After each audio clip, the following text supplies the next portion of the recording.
Myth number 3, LA is third world. The trope that LA is becoming a third world city is mostly driven by the wealth gap and a bit of xenophobia because of our immigrant population. And while homelessness is a huge problem many cities across the country are facing, when it comes to our diverse communities, well, that's something to be proud of.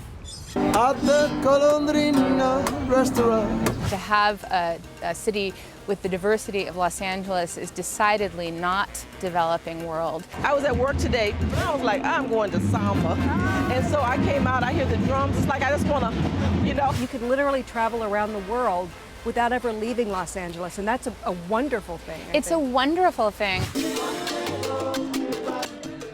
One of the things that you write about in this chapter is that you've heard people say that you can't find a sign in English in LA.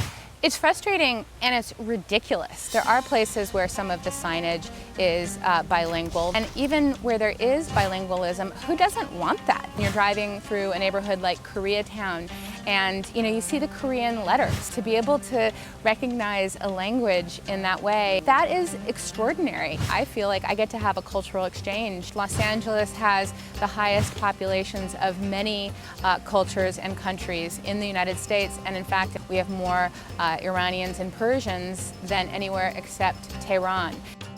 There's even a strip of Iranian-owned shops and restaurants in the Westwood area nicknamed Tarantulas.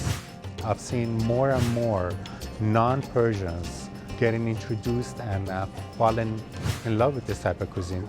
It's not the normal stuff that you would normally find on a taco. Not necessarily, no. And when we talk about the food in Los Angeles, fusion is a bit of a dirty word because that implies sort of cultural appropriation.